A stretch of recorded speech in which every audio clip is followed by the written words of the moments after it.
inscription dans la vision de l'émergence prônée par son président, Ali Bongo Ondimba, qui n'a de cesse d'accorder son attention toute particulière à sa mise en œuvre. Qu'il s'agisse du champ politique, du secteur économique ou du cadre social, il n'a pas manqué de rappeler les objectifs à atteindre et de fixer le cap à suivre. Une belle prestation. Nous avons, comme de coutume, repris de bonnes habitudes pour célébrer la fête du parti. De temps en temps, c'est bon qu'on puisse le faire.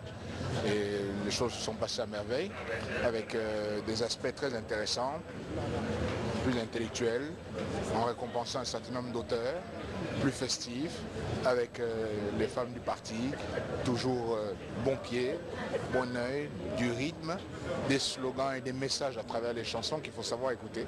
Entre Bongo, Omar Bongo Ondimba, qui a été le créateur du parti, et finalement Ali Bongo Ondimba, qui lui est un héritier, il y a finalement d'abord deux hommes. Deux hommes ayant des tempéraments différents, et on le sent plus ou moins. Le président Bongo, père, pour reprendre ce que vous disiez, mais c'est une terminologie que je ne voudrais pas utiliser dans ce cadre précis, le président Omar Bongo était le fondateur du parti. Il arrivait à une époque où il avait besoin de rassembler autour de lui un certain nombre d'énergies politiques pour canaliser l'action économique et sociale qu'il avait envie de mener en faveur du Gabon. Ali Bongo Ondimba a plus ou moins vécu dans cette période-là, mais disons que c'est un héritier qui arrive aujourd'hui au sommet de l'État. Mais il vient au sommet de l'État avec un tempérament qui lui est propre. J'ai l'impression, pour regarder tout cela avec un peu de recul, que Ali Bongo Ondimba est un homme qui regarde les choses en ne voulant pas trop s'ingérer dans ce qu'on peut appeler la machine. Il laisse les responsables du parti gérer au quotidien le parti. Donc, il a une vision, à mon sens, qui me paraît assez libérale de la chose. Mais il est présent lors des grands moments également du parti, et nous nous souvenons que lors de l'anniversaire récent, il était présent. Il laisse les responsables du parti s'occuper du parti, et on peut dire qu'entre le créateur et lui qui est aujourd'hui l'héritier, il y a une différence dans la façon de faire, je pense. Il y a eu un changement à la tête du pays et également à la tête du PDG, parce que le nouveau président de la République est également issu du Parti démocratique gabonais. Seulement, est-ce que le PDG en est capable?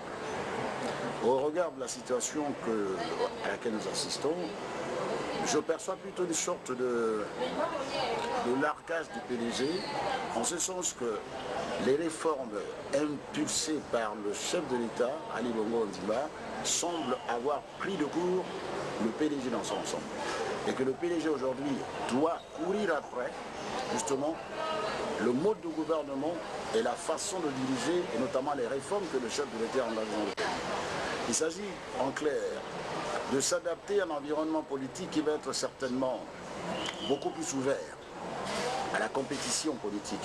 Je veux dire par là que l'arrivée à la tête du Gabon du président Ali Bongo Ondimba s'est accompagnée également d'un contexte international différent qui va amener certainement le Parti démocratique gabonais à essayer de trouver une bonne adéquation entre sa situation de parti de pouvoir et de parti capable de conquérir l'opinion et donc de conquérir, gagner le pouvoir et le conserver dans un environnement qui sera beaucoup plus compétitif.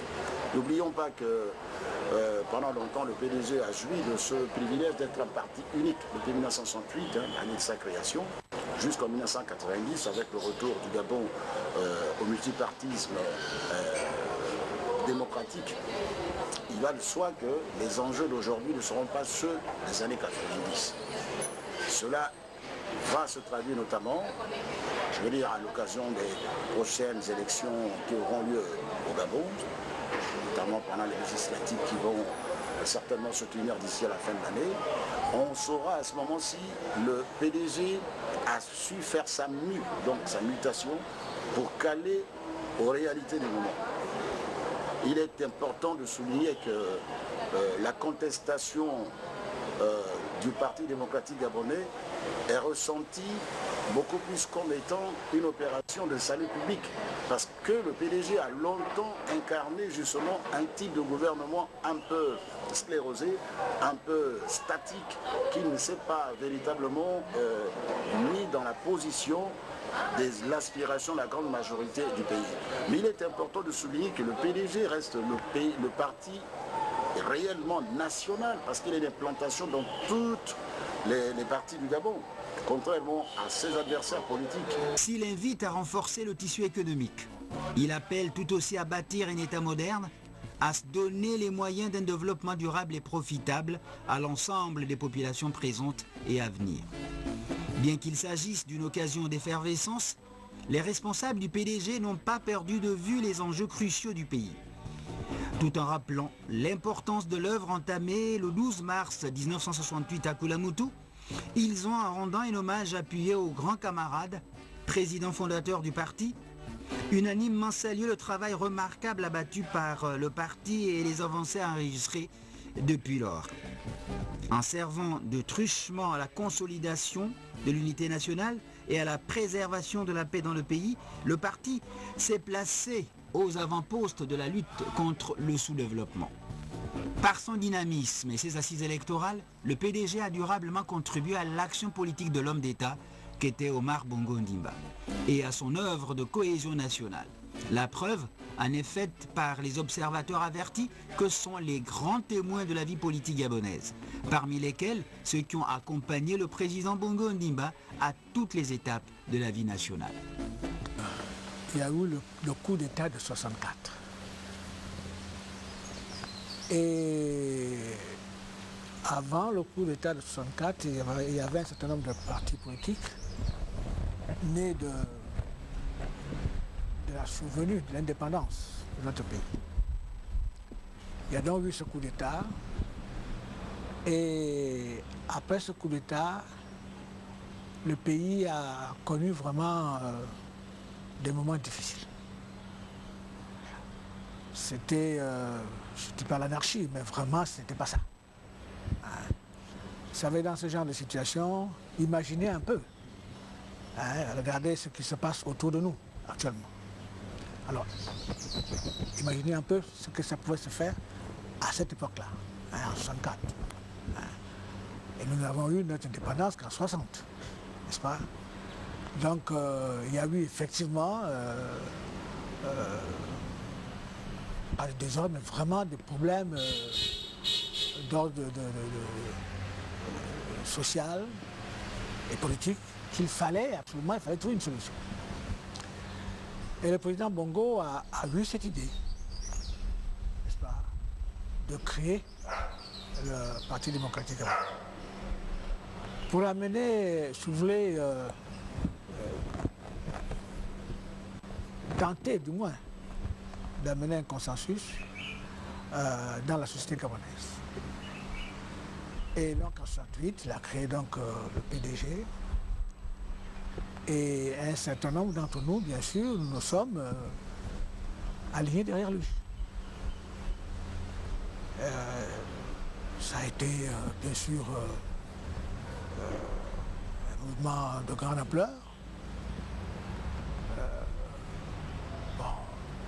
On a milité, on s'est organisé. Et à ce propos, vous savez, dans des moments de construction,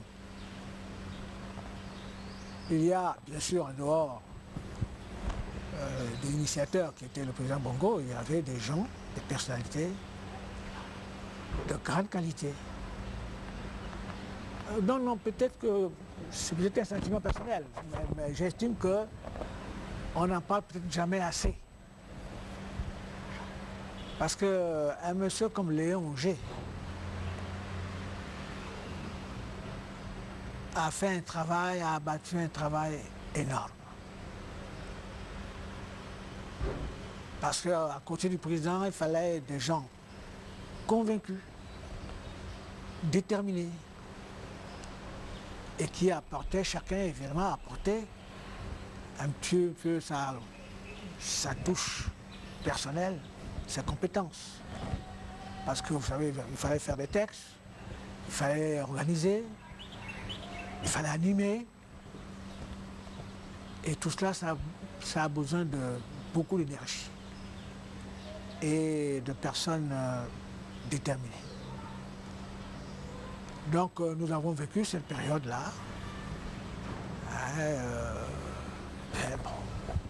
Petit à petit, ça a avancé, on a corrigé, parce que rien n'est parfait, vous savez, dans le monde. Et en tout cas, nous avions mis tout notre cœur pour faire avancer les choses et pour faire enraciner le parti. Le PDG a été créé le 12 mars 1968 et il a fonctionné en tant que parti unique parce que les conditions l'exigeaient. Le contexte historique le déterminait et jusqu'à ce que l'évolution de l'histoire, l'évolution du monde a dicté qu'il y ait des mutations. Et le président fondateur du parti à l'époque a donc fait subir PDG et donc à l'ensemble du pays une mutation essentielle qui aboutit à la démocratisation. Donc là aussi parce que le contexte l'exigeait. Et je crois que cela, c'est un fait qu'il faut noter. Je suis militant du PDG depuis sa création, depuis sa fondation. Quand on a créé le PDG, je n'étais pas là. J'étais en fonction à l'intérieur du pays. En 1968, j'étais le chef de district à Mekambo. Et donc le PDG a été créé, je me trouvais à l'intérieur du pays. Mais juste après sa création, puisque le fondateur du Parti démocratique gabonais, le défunt président Omar Bongo Ondimba, que Dieu ait son âme, avait demandé aux Gabonais de s'adhérer à ce parti pour ceux qui acceptaient de venir à son parti. Parce que quand il est arrivé, il existait à mon avis 3 partis politiques déjà. Mais avec ces 3 partis politiques, le pays était vraiment divisé. L'économie du pays était mise à mal.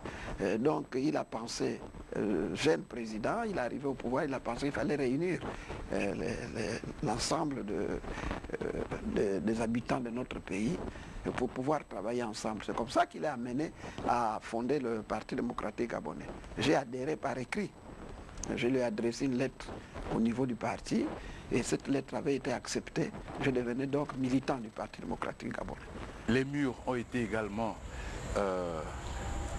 solidement implantés et les bétons aussi sont solidement faits. Et nous constatons également que le toit du PDG est également un bon toit, un toit très solide. Parce que 43 ans après, il continue d'abriter toute sa famille qui a, depuis 68, a commencé jusqu'à aujourd'hui.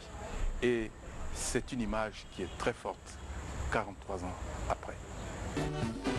Sensiblement invariables, les propos prononcés ici portent témoignage de l'illustre chef de l'État disparu, dont les qualités humaines et politiques sont connues et reconnues par ses témoins de la première heure. Il en va de même pour l'actuel président du parti qui a fait de l'émergence du Gabon son maître mot et du bien-être collectif des Gabonais son leitmotiv pour des lendemains meilleurs. Je suis rentré de France en 66, 65-66.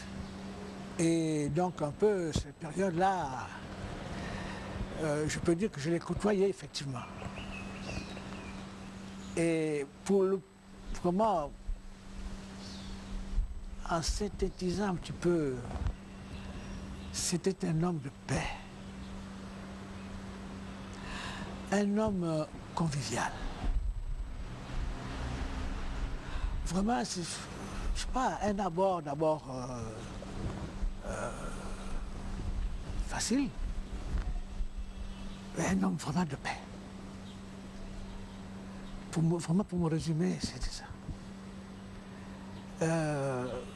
Vraiment, il aimait toujours apporter, souffler. Bon, s'il y avait une petite dispute ou un